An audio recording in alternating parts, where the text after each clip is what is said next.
Madam President, next couple of days we're going to have a chance to vote on Obamacare.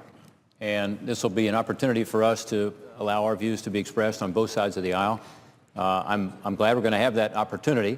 We'll see what happens, but I think it's certainly an opportunity for us to have a good debate about why we think it's important for us not just to change Obamacare, but actually to start over and do this right. It's a time for us to undo the mistake that this Senate made 3 years ago when that legislation was jammed through the process without a single Republican vote, by the way, which is something that the American people are tired of. The partisanship in that particular vote, I think, has led to a bad result. Obamacare was sold, by the way, to the nation under false pretenses. We were promised that Obamacare would bring premiums down. You remember those discussions that this is a way to get health care costs down and reduce premiums. In fact, what we're learning, and there's a new report out this week, premiums are going up. We were promised that Americans would be able to keep the insurance they have, and that was a specific commitment made. And yet millions of Americans are losing the insurance that they have. And it's insurance that they like, and they can't keep it. We were promised that if you like your doctor, you can keep your doctor.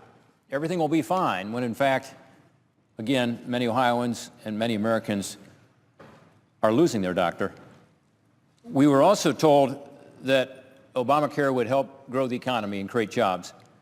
And unfortunately, just the opposite is happening. More Americans are looking for work because many of the jobs that are available now are part-time, in part because of Obamacare encouraging more part-time work.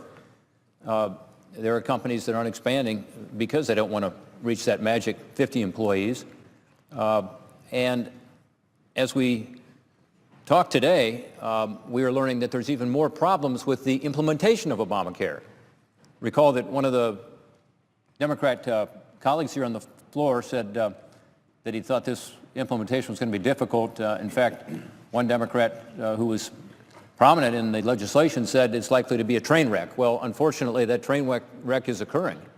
We see the District of Columbia, this week making changes. We see today, apparently, the administration now saying that the small business part of the exchanges isn't going to go forward as planned. We've already seen a one-year delay in terms of the business mandate, and on and on.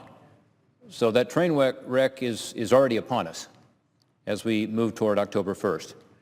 Let me give you one example of the impact of Obamacare. In Columbus, Ohio, my home state of Ohio, the Wall Street Journal reported that premiums could increase by as much as 436%. Now, some of my colleagues will take issue with that number. Maybe it's not going to be 436%, but the point is, we know it's going to be more expensive, we just don't know how much. And that's part of the uncertainty that the law creates. In other words, sometimes uncertainty is the worst thing, and that's what we're seeing, not just in Ohio, but around the country. We don't know what the effect is going to be on our families. We don't know what the effect is going to be on small businesses. We don't know what the effect is going to be on our economy. Throughout this debate over the continuing resolution, my colleagues on this side of the aisle have talked about this uncertainty. They have talked about how a showdown going up to a potential government shutdown creates uncertainty in the economy. And I agree. I don't think we should shut down. And in fact, I'm offering an amendment to say that we should never be shutting down government. It's called No Government Shutdown Amendment. It's bipartisan. In the budget debate, we actually had a few Democrats support it, I'm sure against the urging of their leadership, and I appreciate that. Uncertainty is a problem. But boy, talk about uncertainty. Again, in the implementation, you have some things delayed, other things not delayed, a lot of confusion about how the legislation is going to work. Every day it seems like we discover a new wrinkle in the law that's going to cost more money and cause more problems in terms of people just understanding what their options are. And the effects of Obamacare, by the way, don't stop at the hospital door, and they aren't just limited to our pocketbooks. If you ask Americans what's the most important issue to them, they'll tell you it's the lack of good jobs in the economy. Obamacare kills jobs.